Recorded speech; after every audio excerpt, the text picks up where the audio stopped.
Voilà, bonjour à tous, amis de Martinique. Un grand merci Aurélien pour ta confiance et voilà, je voudrais me présenter avant d'apporter un petit message tout simple. Je m'appelle Thibaut, je suis pasteur à Antibes, dans l'Assemblée de Dieu d'Antibes. Je suis marié, j'ai 3 enfants et mon vrai nom de famille, c'est pas Lavigne, mais Pierre-Louis Lavigne. Parce que en réalité, ma maman s'appelait Pierre-Louis et mon papa m'avait pas reconnu à la naissance et donc on m'a appelé Pierre-Louis d'abord et puis ensuite on a rajouté Lavigne quand ma mère est décédée. Mais Pierre-Louis, c'est une famille qui vient du Vauclin et peut-être parmi ceux qui m'écoutent, vous êtes vous-même de cette grande famille. Je sais qu'il y a 4 branches et que rien que dans la branche de mon grand-père, donc moi je suis le petit-fils de Ernest Pierre-Louis, il y avait déjà, je crois, 14 enfants dans cette branche. Alors il est décédé alors que j'étais tout petit, ma mère est décédée, les liens n'ont pas été, voilà, du coup ont été un peu plus lointains. Mais je suis quand même venu en Martinique quand je me suis marié en voyage de noces avec mon épouse. Ça a été vraiment magnifique. Merci à la famille qui m'a accueilli, au tonton, au tata, qui ont été vraiment formidables avec moi.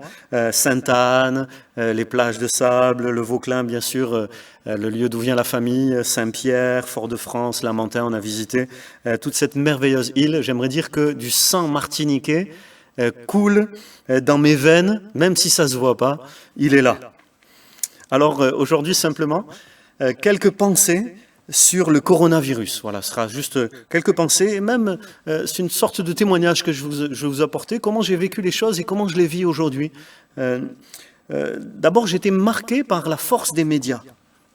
Ces experts qui se présentent là, associés à la politique et aux médias, quelle puissance pour influencer la mentalité des gens. Tous les jours, on donne des chiffres et on accentue... tout le monde a été pris, même moi-même, des fois en regardant les médias, je me suis mis à avoir peur, vous voyez, tellement c'est puissant l'influence des médias. Une deuxième pensée a été la fragilité du monde qui s'est écroulé presque d'une seconde à l'autre, d'un jour à l'autre. La santé et la prospérité ont été attaquées, peut-être les 2 grandes idoles de notre pays, de la France, la santé et puis la prospérité. Quelle valeur reste-t-il quand le monde s'écroule ainsi? Puis une autre pensée qui était sur mon cœur, c'est de garder l'équilibre entre prudence et confiance. Alors j'ai pensé à ces paroles de Jésus qui dit « Soyez donc prudents comme les serpents ». Et puis ce proverbe 22:3 qui dit « L'homme prudent voit le mal et se cache. Mais les simples, ceux qui ne sont pas très intelligents, ils avancent et ils sont punis, ils sont pris par le mal. » Donc il faut être prudent, je crois. Et puis aussi la confiance. Puisque Jésus dit aussi dans Matthieu 5, 25, « Ne vous inquiétez pas de votre vie », ou encore au verset 27, « Qui de vous, par ses inquiétudes, peut ajouter une coudée à la durée de sa vie ?»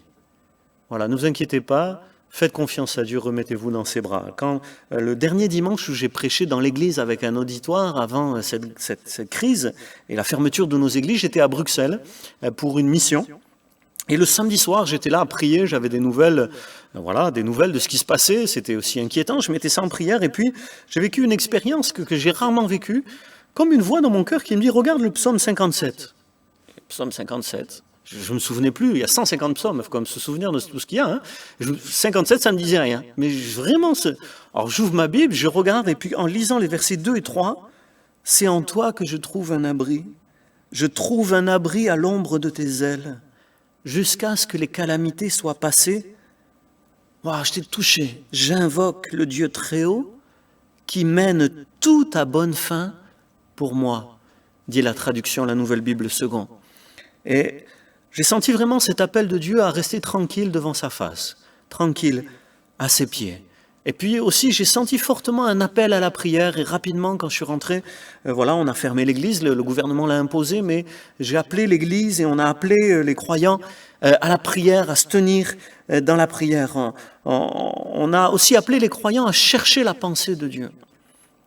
Et j'ai fait un message qui se trouve sur Internet, la pensée de Dieu sur le coronavirus. Je ne veux pas reprendre tout ce que j'ai dit, mais plusieurs des croyants m'ont envoyé des versets aussi qui allaient dans ce sens, chez l'âme calme et tranquille, comme un enfant sevré sur le sein de sa mère, ou encore « Sois sans crainte, je suis avec toi, ne promène pas des regards inquiets, car je suis ton Dieu ». Le psaume 91 qui dit « Celui qui demeure à l'abri du Très-Haut repose à l'ombre du Tout-Puissant ». Je vous laisse lire toutes ces choses.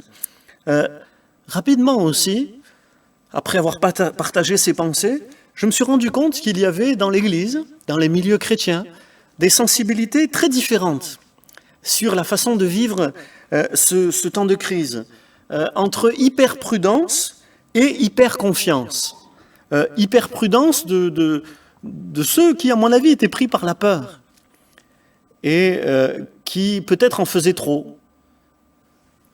Et hyper-confiance pour ceux qui n'avaient pas peur du tout et qui peut-être en faisaient trop sans sagesse.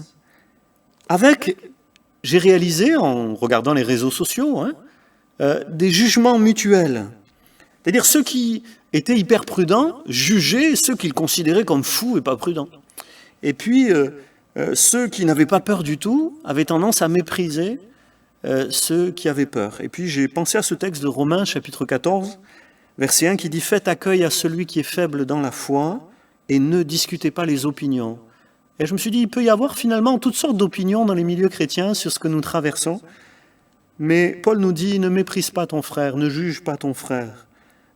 Romains 14, 10, pourquoi juges-tu ton frère? Et toi, pourquoi méprises-tu ton frère? Ou encore au verset 13, ne nous jugeons donc plus les uns les autres, parce qu'ils s'étaient jugés dans l'église de Rome, entre ceux qui mangeaient de tout et ceux qui ne mangeaient pas de tout. Ils s'étaient jugés mutuellement, et Paul dit, ne vous jugez plus les uns les autres, mais pensez plutôt à ne rien faire pour votre frère qui soit pour lui une occasion de chute. Et j'ai partagé aussi cette pensée d'accepter les différences de sensibilité, d'opinion, de ne choquer personne, d'accueillir tout le monde, sans mépris ni jugement. J'ai rapidement aussi, dans cette crise, réalisé qu'il y avait d'autres excès. Les théories du complot, toutes sortes de théories qui circulent sur les réseaux sociaux, sur Internet, accusant les Chinois ou je ne sais qui d'être coupables. Je pense que ce sont des voies sans issue et qu'il faut éviter les excès de ce genre, les théories apocalyptiques, vous voyez. On veut absolument retrouver dans l'Apocalypse qu'on est en train de vivre et en fait, on surfe sur la peur des gens. Je ne crois pas que ce soit ici l'évangile de Jésus-Christ, mais des excès dont il faut se garder.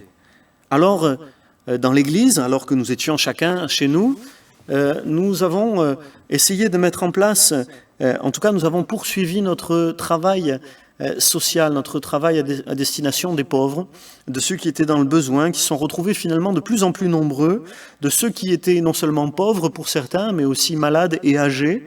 On a mis en place un système de livraison à domicile. Sur une base volontaire, on a dit à ceux qui ne voulaient pas accueillir les pauvres, ceux qui voulaient arrêter pour un temps, il n'y a pas de problème, restez chez vous. Chacun choisit en fait son engagement, est-ce qu'il se sent prêt à faire ou à ne pas faire. Et puis, ceux qui se sont montrés volontaires ont mis en place ces livraisons à domicile. Une sœur m'a envoyé un message qui m'a beaucoup touché, elle m'a dit « Je crois que c'est le temps d'aimer en acte avec des services rendus ». Je crois que c'est aussi ce temps-là pour l'Église. Nous avons fait beaucoup d'adaptations et aussi d'innovations. On a mis en place ce service vidéo, des services de Zoom, de vidéoconférence, de WhatsApp. On a mis en place un Instagram d'église, ce qu'on avait déjà pensé faire, mais qu'on a pu faire pendant le confinement. On a lancé les cultes en LSF, langue des signes français, à destination des sourds et malentendants. C'était aussi la pensée qui était sur mon cœur depuis le début de l'année. Je l'avais partagé à l'Église juste avant la crise, de persévérer dans la communion fraternelle. Et les responsables de maison ont mis en place des réunions par téléphone, par Zoom. Et nous avons concrètement persévéré dans la communion fraternelle par toutes sortes de moyens pour essayer de rester en contact les uns les autres, malgré l'absence de réunions physiques dans nos locaux. J'ai eu aussi cette conviction, après avoir traité cette question du coronavirus, qu'il fallait continuer à prêcher la parole de Dieu. Et que l'important n'était pas de se fixer sur ce que l'on voit, sur ce qui se passe, mais de fixer sur la parole de Dieu, sur la pensée de Dieu et sur la prédication de la parole à ce monde qui en a besoin. Oui, la parole de Dieu est pertinente, l'enseignement des apôtres est pertinent pour notre génération. Et notre génération a encore besoin d'entendre la bonne nouvelle de l'amour de Dieu, du sacrifice de Jésus-Christ. J'ai senti aussi cet appel à la repentance, cet appel à la remise en question. Ce temps de confinement devait être un temps de remise en question pour aller plus loin plus tard. Aujourd'hui, et je veux finir avec ça, aujourd'hui, alors qu'on est dans un déconfinement partiel, je crois qu'il nous faut continuer à prier pour notre génération, afin que les yeux s'ouvrent à l'amour de Dieu, au nom de Jésus, que les yeux d'un plus grand nombre s'ouvrent à l'amour de Dieu. La Bible dit qu'il y a comme un voile devant leurs yeux qui leur empêche de voir la splendeur de l'Évangile, que le Dieu de ce siècle, le diable, les aveugle, mais dans les temps de crise, les hommes peuvent ouvrir les yeux. Et je prie qu'un grand nombre ouvre les yeux et voit combien Jésus-Christ est merveilleux, combien il les aime et combien il s'est sacrifié à la croix pour que tous soient sauvés. Je crois que le Seigneur prépare le terrain avec nos prières, avec les circonstances, pour que nous puissions semer la bonne nouvelle en abondance. Préparez-vous à des temps de semences. On va respecter bien sûr sagement les consignes sanitaires des autorités. Je crois que vous le faites aussi sur l'île de la Martinique. Mais surtout, on va continuer à chercher ce que Dieu attend de nous. J'aimerais qu'on ferme nos yeux et qu'on puisse ensemble ce soir dire « Seigneur, qu'est-ce que tu attends de nous dans notre génération ?» On ne veut pas penser qu'à nous-mêmes et à notre protection. On veut penser à ce monde qui a besoin de te connaître. Et Seigneur, nous invoquons ta présence. Je prie pour des frères et sœurs forts dans la foi en Martinique au nom de Jésus. Pour des vaillants, pour des héros, pour des hommes, des femmes solides qui savent en qui ils ont cru. Alléluia. Pour des hommes et des femmes sages, pertinents, pleins d'amour pour toi, Seigneur, et pleins d'amour pour leurs prochains, pour notre génération. Seigneur, que la parole de Dieu se répande en abondance sur la Martinique, sur la France et dans le monde entier. Que le mal se change en bien, parce que les cœurs s'ouvrent et te rencontrent, Seigneur. Amen. Amen. Restez proches du Seigneur. Lui, il est toujours près de vous. Amen. Et ne craignez rien.